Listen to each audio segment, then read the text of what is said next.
आगे। तूने मेरे सिर पर तेल मला है। पहले बोल रहा है कि तू मेरे सताने वालों के सामने मेरे लिए मेज बिछा रहा है। कौन बिछा रहा है? यहोवा परमेश्वर, जो सर्वशक्तिमान पिता है, सर्वशक्तिमान परमेश्वर है, भस्म करने वाले अग्नि है, जो आदि और अंत जानता है। वो तुम्हारे बिहाफ में दुश्मन के सामने क्या बिछा रहा है? कौन बिछा रहा है? परमेश्वर बिछा रहा है। इसका मतलब जो सामने वाला दुश्मन है वो कितना ताकतवर होगा, कितना ताकतवर होगा कि वो तुम्हारे ब्याह में खुद परमेश्वर रणभूमि बना रहा है। He himself, उधर लिखा है ना, खुद तू टेस्टिफाई करोगे। रीड प्रॉपर्ली, क्या लिखा है? रीड। तू मेरे यहोवा, तू मेरे सताने वालों, जो मुझे सता रहे, जो मुझे तकलीफ दे रहे, जो मुझे नुकसान पहुंचा रहे, जो मुझे तोड़ रहे, जो मेरा नाजायज फायदा उठा रहे, चाहे वो कोई भी हो। इसलिए मैंने हाई अथॉरिटी की बात की है। हाई अथॉरिटी बहुत ज्यादा डेंजरस होता है। इसलिए मैं पास्टर्स लीडर जल्दी खड़ा नहीं करता, बहुत सोच समझ के खड़ा करता हूं। और बाय ग्रेस ऑफ गॉड जो इस अनुग्रह के अंडर सीख कर आगे जाते हैं ना, वो सिर्फ और सिर्फ खुदा से डरने वाले होते हैं। उन्हें इतना ठूस का सिखाता, सिर्फ उससे डरना, बाकी किसी से नहीं। आमेन। सिर्फ किससे डरना? उससे डरना, बाकी किसी से नहीं। आमेन। तू मेरे सताने वाले, अभी आपके सताने वाले कौन है? कमान, आपके सताने वाले कौन है? यस, कौन है आपको सता रहा है? कौन है आपको सता रहा है? जोएल सता रहा है? कौन सता रहा है आपको? कोई भी जहाँ अगर आप ऑफिस में काम करें तो ऑफिस में हमारे कर्मचारी या हमारे सुपीरियर हो, हमारे superior, high authority, superior, high authority, कौन सता रहा है आपको?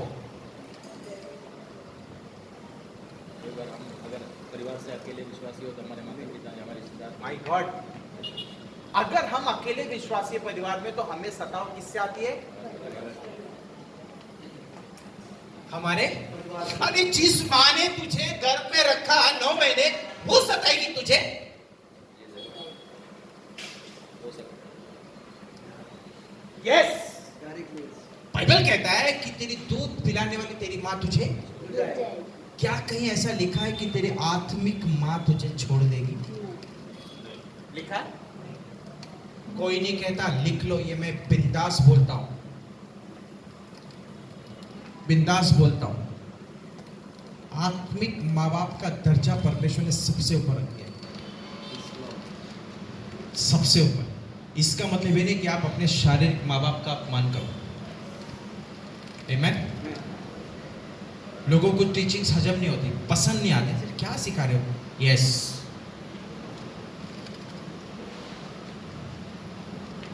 क्योंकि यही अपॉइंटमेंट एक ऐसा जो स्वर्ग से आता है।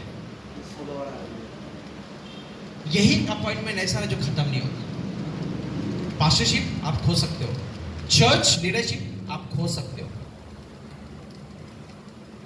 आमेन, आमेन। सताने वाले के सामने परमेश्वर, तू हे पिता, तू मेरे सताने वाले के सामने क्या बिछा रहा है?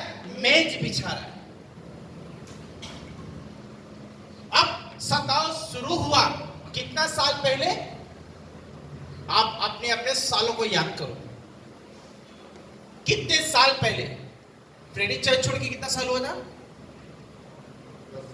10 साल। यस यस, मैंने से 10 साल, 5 इयर्स। उसके पहले जो प्रॉब्लम हो कितना साल? मतलब 9 इयर्स में बोलूंगा, वो 5 साल प्रोसेस में था, 4 साल जबरदस्त था। Correct? If I am wrong please correct. 10 साल, करेक्ट?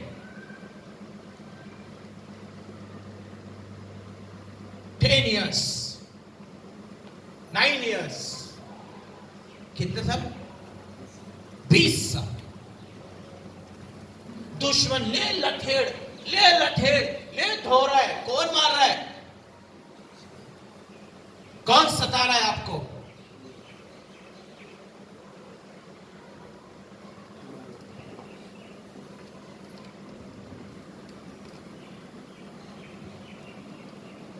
और परमेश्वर कह रहा है रुक। यहां पे लिखा है, फिर से पढ़ रहा हूं बहुत ध्यान से, तू मेरे सताने वाले, मतलब दाऊद को पता है कि उसके आगे वो मेज कौन बिछा रहा है, वो तैयारी कौन कर रहा है, दाऊद को पता है। रीड प्रॉपर्ली, क्या लिखा है? तू मेरे सामने, तू शत्रुओं के सामने क्या बिछा रहा है?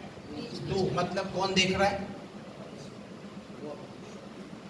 देख कौन रहा है बिछाते हुए? दाऊद देख रहा, मतलब आप और मैं भी देख सकते हैं। दो चीजें, पहला परमेश्वर खुद बिछा रहा है, दूसरा हम देख रहे बिछाते हुए।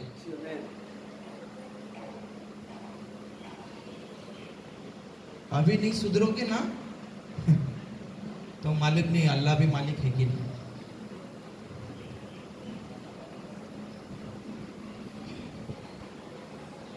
परमेश्वर ने सबकी लाइफ में एक डेस्टिनी रखा। जैसे इब्राहिम के लाइफ में एक डेस्टिनी रखा था, एक दर्शन का लास्ट एंड रखा था, वो था मोरिया पहाड़। कि जब वो मोरिया पहाड़ गया, अपने बेटे को कुर्बान किया, वो राष्ट्र का पिता बन गया।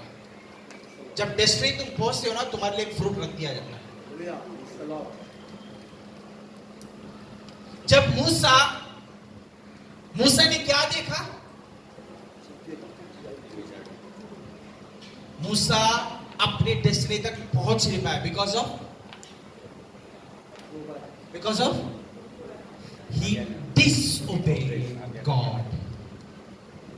He disobeyed God. नोहा को देखो, सारी दुनिया खत्म हो गई, नोहा बचा था। ये थी उसकी डेस्टिनी। तुम्हारी डेस्टिनी में बार बार जो पड़ाव आएगा ना, वो पड़ाव एक एग्जाम को लेकर आएगा, और आपको उस पड़ाव में, उस परीक्षा से होकर गुजरना पड़ेगा। नो मैटर व्हाट, चाहे कुछ भी हो जाए, तुम्हें गुजरना पड़ेगा।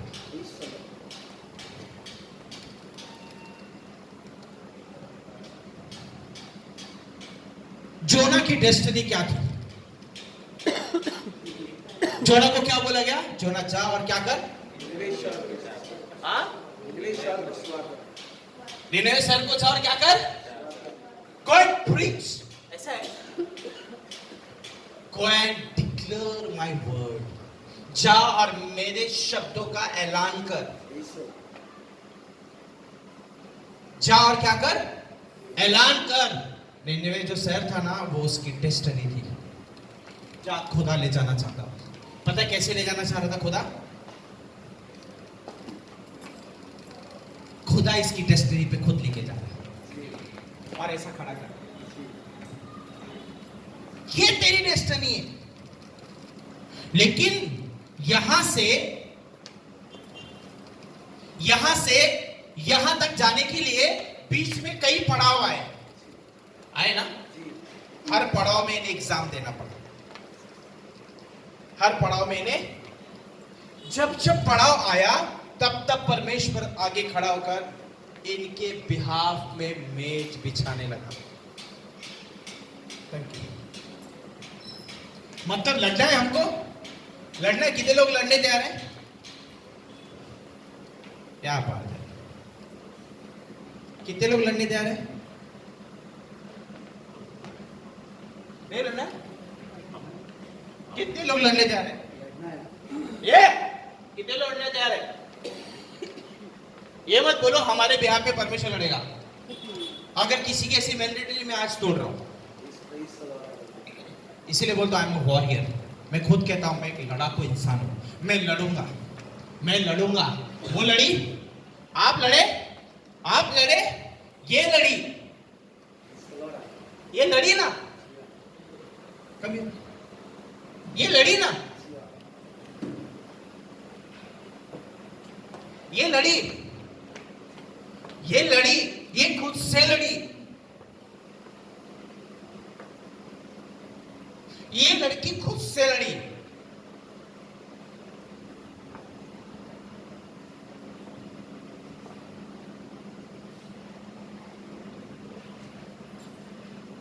सारी सोच, सारे लोग इसके खिलाफ खड़े थे। And you are responsible. ये फिर भी खड़ी थी। पता है क्यों? क्योंकि तेरे सामने वो मेज बिछा रहा था लड़ने की। ये लड़ी, पहले मां बाप के घर लड़ी, अपने जीवन में लड़ी, फिर जब यहां आई तो अपने गर्व से लड़ी।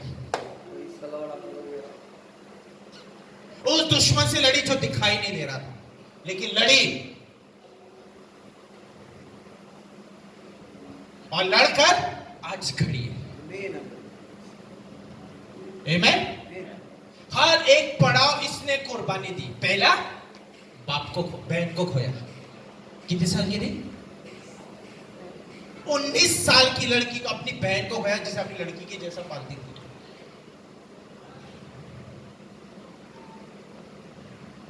उसके बाद किसको खोया? कितने महीने पहले?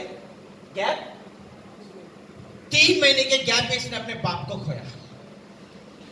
ये लड़ी। और उसके बाद इसने अपने खून को खोया।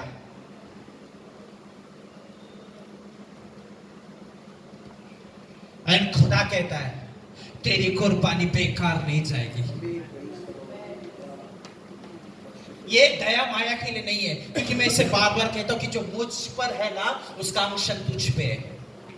कहता हूं ना, आसानी से साथ चलना, तुझे बहुत रोना पड़ेगा, तुझे टूटना पड़ेगा मेरे साथ चलने के लिए। कम है फ्रेडी, कम है, कम, ए कम है, कम है, कम है, इधर आ, इधर आ।